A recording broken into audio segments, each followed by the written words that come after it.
Herkese Ayvalık'tan selamlar arkadaşlar. Uludağ'da karların üstünde bisiklet kullandım. Alba markası. Bursa'da kendi kurmuş olduğu fabrikada şu an üretim yapmakta arkadaşlar. 1.7 liraya 30 kilometre falan neredeyse menzil sunuyor. Sinyal verebiliyorsunuz gördüğünüz gibi. Gidonu da katlıyorsunuz arkadaşlar. Burada karavanlar park ediyor. Buraya yaz gibisi var mı ya? Çok keyifli. Türkiye'nin ilk Boğaz Köprüsü'ymüş arkadaşlar. Biraz destek yapıyor.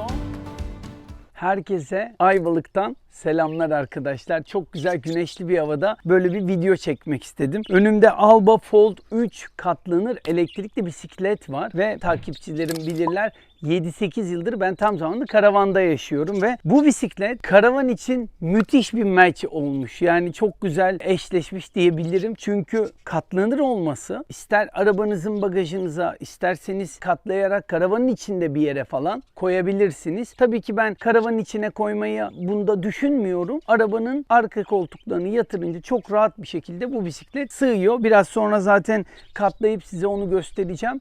2 hafta önce Uludağ'daydım. Uludağ'da karların üstünde bisiklet kullandım. Görmüşsünüzdür, belki izleyenleriniz olmuştur. Buraya da bırakacağım tekrar. Karların üstündeki performansı çok güzeldi. Lastik havalarını indirerek, yani bunlara fat bike deniliyor. Fat bike kalın teker demek. Lastik havaları 30 psi ile 5 psi arasında değişebiliyor. 5 psi ile 7-8 psi arasında çamurda, kumda ve karda gidebiliyorsunuz arkadaşlar. Bu müthiş bence. Şöyle, ben daha önce 2-3 yıl Zero Onyx'in elektrikli scooter'ını kullandım. Çok güçlü bir scooter'dı. Çift motor vardı onda da ve bayağı güçlüydü. Böyle 65 km hızlar falan yapıyordu. Onu ben arabamın arkasına koyarak 9 ülke 15 şehir gezdim Avrupa'da. O scooter'ı arabanın arkasına koyarak karavanı park ettikten sonra o scooter'la şehrin istediğim her yerine gidebildim aslında. Çok keyifliydi ama bisikletle scooter arasında şunu söylemek istiyorum. Scooter'da bir şey taşıyamıyorsunuz. Sırt çantanıza ne atarsanız sadece o arkadaşlar. Ve scooter'da biraz büyük çukura girerseniz çok büyük riskler oluyor.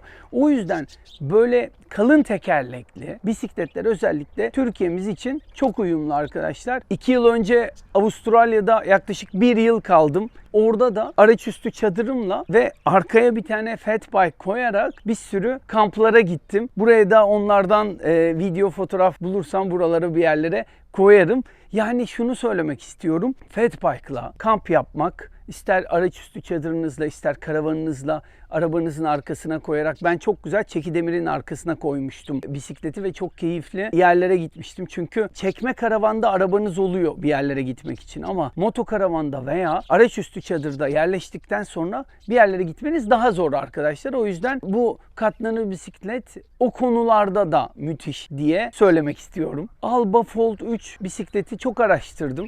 Katlanır bir bisiklet olmasını istiyordum. Alüminyum şase olmasını istiyordum ve servis ağı benim için çok önemli. Servis ağının geniş olmasını istiyordum. Sonra bu bisikleti almaya karar verdim. Daha sonra bisikleti satın aldıktan sonra Bursa firmasının olduğunu öğrendim ve inanılmaz mutlu oldum. Yani Bursa'da üretilmiş ve şöyle söyleyebilirim, Alba markası Bursa'da kendi kurmuş olduğu fabrikada şu an üretim yapmakta arkadaşlar. İlk etapta Alba elektrikli dönüşüm setleriyle başlamış bu işe. Bence çok güzel bir başlangıç olmuş o da. Ondan sonra pil üretimine girmişler. Pil üretimi, elektrikli dönüşüm sistemleri derken çok güzel bisikletler üretmeye başlamış. Başka modelleri de var. Ben bu Alba Fold 3'ü seçtim şimdilik ama kışın muhtemelen bir de çift çeker olandan alacağım diye düşünüyorum. Çünkü karlarda hayatım, biliyorsunuz kışları artık Uludağ'da geçiyor. Karlarda kesinlikle çift çeker bir bisiklet istiyorum. Evoque modeli, o da çok güzel.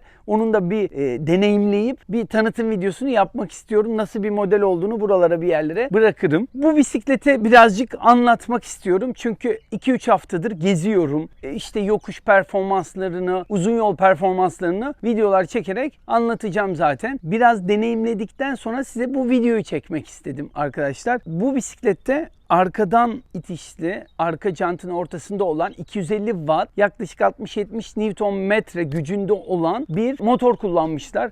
gayet yeterli. Çok dik rampalarda pedal desteğiyle inanılmaz başarılı. Yani düz yerlerde, hafif eğimli yerlerde zaten sadece gaz desteğiyle rahatlıkla gidebiliyorsunuz arkadaşlar. Bataryası gidonun içine gizlenmiş durumda arkadaşlar. 21700 hücreli 10 amper 48 volt bir pil kullanılmış bu bisiklette. Ben bu pilden bir tane daha aldım arkadaşlar. Çantama atıp böyle uzun yolculuklarda eğer biterse pili değiştirip yoluma devam etmek istedim. Çünkü hedefim uzun menziller yapmak. Hepsini tekrar çekeceğim burada, videolarla paylaşacağım bakalım kısmetse. Pilin ağırlığı 3,5 kilo civarında. Evden şarj ettiğimizde işte yaklaşık 6 saatte 5-6 saatte doluyor. 1,7 liraya hiç pedal desteği yapmadan 30 kilometre falan neredeyse menzil sunuyor. Dolayısıyla elektrikli arabalarda olduğu gibi elektrikli bisikletler de bence müthişler arkadaşlar. Ben bir elektrikli Opel Mokka kullanmıştım geçen yıl. Şimdi benzinli bir arabam var ama çok kısa bir zaman sonra kısmetse tekrar elektrikli arabaya döneceğim. Çünkü elektrikli arabanın o enerjisi, o sessizliği ve hissettirdiği bence çok keyifli. O yüzden elektrikli bisikletler de onu bence biraz yaşatıyor diyebilirim. Menzilini biraz bahsedeyim. Yani az önce söylediğim gibi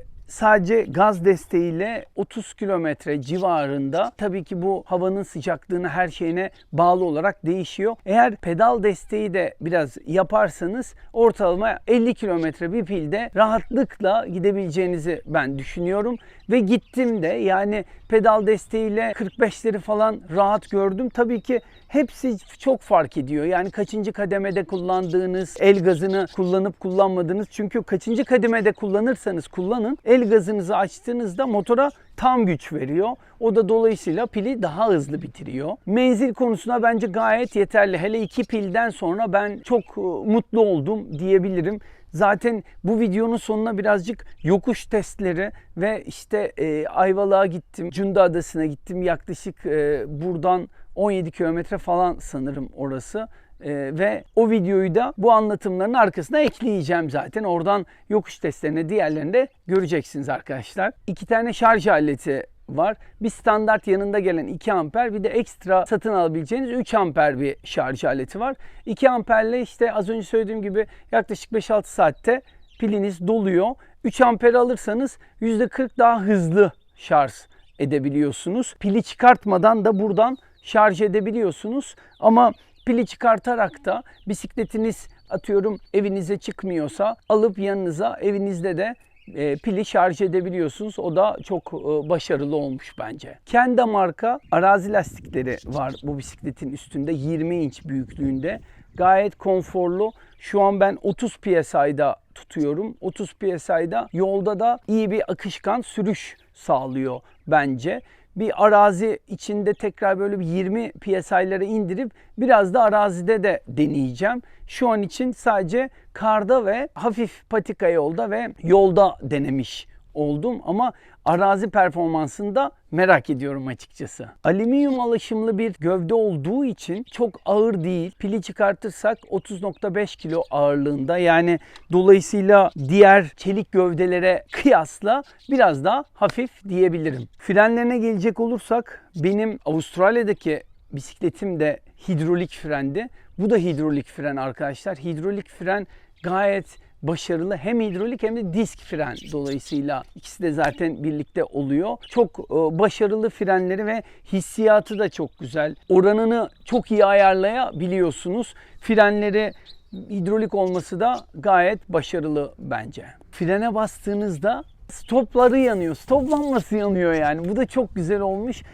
Lambaları açsanız da açmasanız da gündüz de gece de frene bastığınızda stop yanıyor. Bunu da ayrıca çok beğendim. Aynı zamanda IPX5 denilen su geçirmezlik sertifikasına sahip arkadaşlar. Su geçirmezlik sertifikası deyince tabii ki şey düşünmeyin, ben bunu gölün içinden geçeyim elektrikle. Hani var ya Çin arabaları böyle gölden geçiyor. Öyle bir şey değil. Yani bu aşırı yağmur yağarsa, işte arabalar su sıçratırsa falan problem olmayacak şekilde. Yani sıçramalara ve diğer etkenlere karşı koruması var demek oluyor aslında. O da bence güzel, başarılı. Çünkü her yerde mesela özellikle bu şarj edilen yerde lastikle kapatmışlar. Plastik bir tıpası var falan. Onlar da tabii ki bence çok önemli. Shimano'nun 7 vitesli bir vitesini kullanmışlar. Gayet başarılı. Geçişleri de hızlı ve seri, sorunsuz oluyor. Onu da sevdim. Koruyucusu var aynı zamanda viteslerin böyle katlandığında, çünkü mutlaka vitesler bir yere değiyor. Onun içine çok güzel koruyucu yapmışlar arkadaşlar. Avustralya'da kullandığım bisiklette böyle sepet yoktu. Sadece buraya sepete benzer bir şey koymuşlardı. Kenarları kapalı değildi. Bu sepet harika arkadaşlar. Ben çantamı direkt içine atıp basıp gidebiliyorum. Bir yere bağlamanıza gerek yok. Hiçbir şey yapmanıza gerek yok. Arkada da yine bir şeyler bağlayabileceğiniz, koyabileceğiniz güzel bir alanı var. Birisi de oturabilir tabii ki de arkaya. Onu da taşıyabilirsiniz. Fakat bu bisikletin toplam fabrika verileri 110 kiloluk bir ağırlık taşıyabileceğinden bahsetmişler. Yani 110 kilonun çok üstüne çıkmamak lazım. İşte 70 kiloysanız siz 50 kiloluk bir kişiyi taşıyabilirsiniz veya işte küçük çocuğunuzu falan arkada taşıyabilirsiniz. Lastik havalarına çok dikkat etmeniz gerekiyor tabii ki. Çok inikken arkaya başka birini taşımanızı çok önermiyorum ya da çok aşırı yük koymamanız gerekiyor diye düşünüyorum arkadaşlar.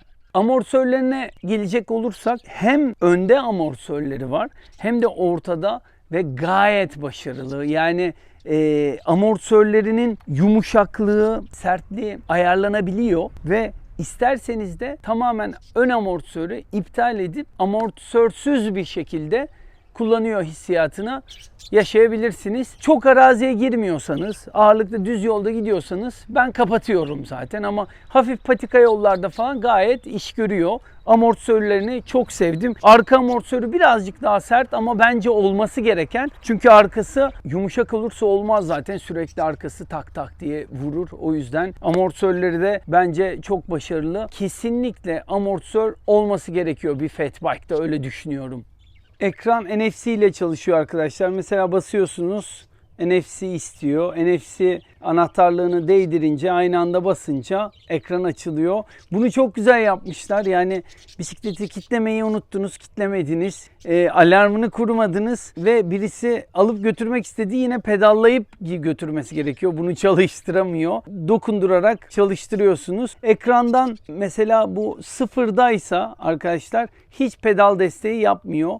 Birinci kademe pedal desteği, ikinci kademe, burası 5 kademe olarak ayarlayabiliyorsunuz. 5 kademe en yükseği. 5. kademede çok daha fazla size destek oluyor.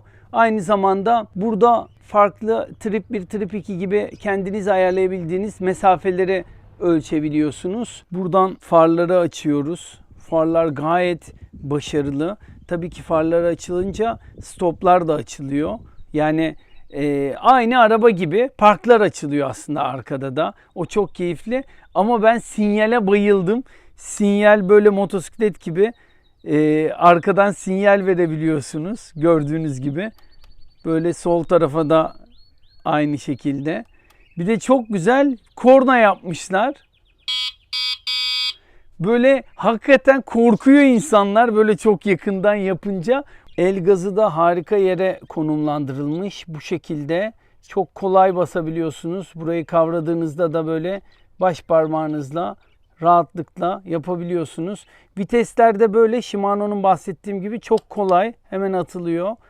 Pedal çevirmeden tek bir şeyini göstereyim size. Gayet başarılı. Nasıl katlandığını göstereyim arkadaşlar bir de. Pedalları bastırıp çeviriyorsunuz. En kolay onlar katlanıyor zaten. Şurada bir küçük bir pimi var. Pimini açıp çevirdiğinizde zaten şu ortadan tutup hızlıca bu şekilde katlanıyor. Burada yere koyabiliyorsunuz. Dikte durabiliyor zaten aynı zamanda bıraktığınızda. Çünkü şurada bir aparatı var. O aparatla çok kolay dik duruyor.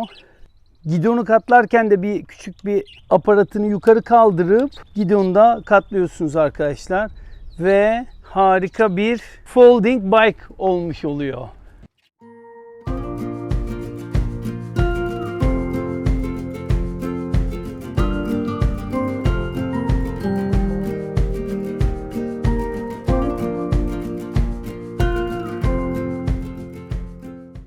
Bu şekilde bir bisikleti anlatmak istedim.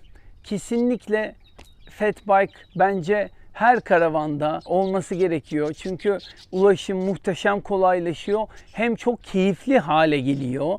Yani ilkbaharda, sonbaharda, hatta kışın, karlarda bile işte karavan Uludağ'da kullandık, gördünüz.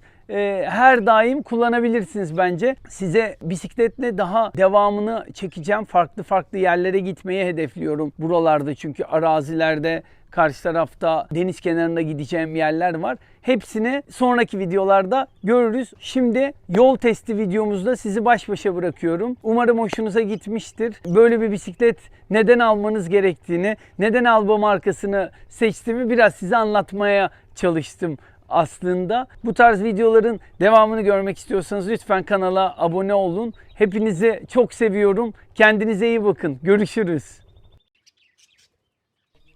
Arkadaşlar, hava anca güzelleşti. Karavandan çıktım şimdi. Güzel bir Ayvalık turu yapacağız. Hem de 2 pille ne kadar menzil gidebileceğiz onlara bakacağız. Burası bizim kitesurf okulu. 2 tane kitesurf okulu var burada.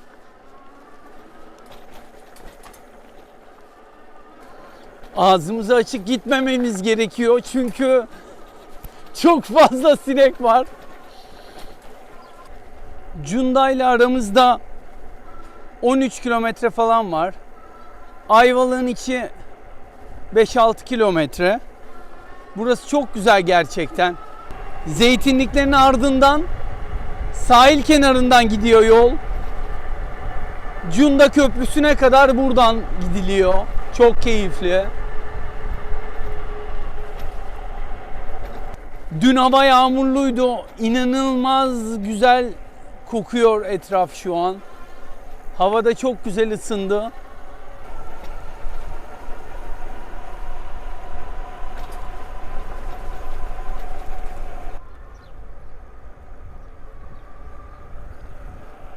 Ve 7 kilometre sonra Cunda Köprüsü'ne geldik.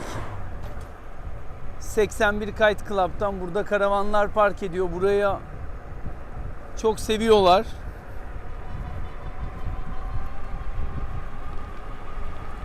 Yaz gibisi var mı ya? Çok keyifli.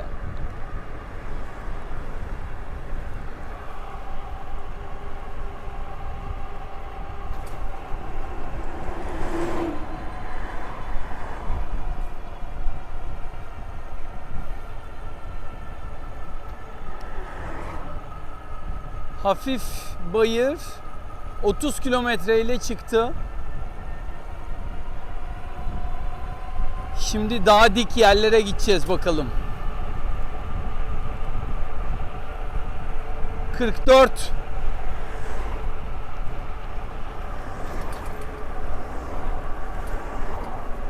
Lastik havalarını 30 PSI yaptım. Dolayısıyla biraz daha akıyor bisiklet. Çok önemli. Çok fark ediyor. İnanılmaz fark ediyor. Burası da Türkiye'nin ilk Boğaz Köprüsü'ymüş arkadaşlar. Boğaz Köprüsü'ne bak. Deniz çok temiz ama.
Şimdi birinci kademede pedal desteğiyle deniyorum.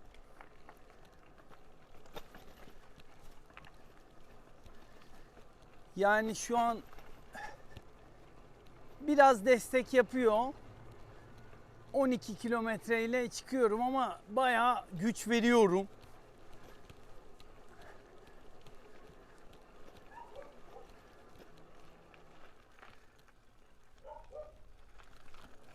Köpek de kızdı burada bana.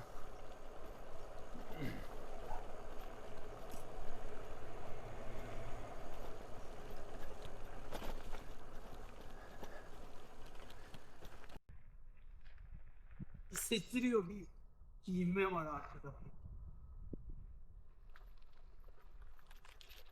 Sadece pedal çeviriyor gibiyim falan diyebilirim şu an. Dur. Onları ortaya atlar.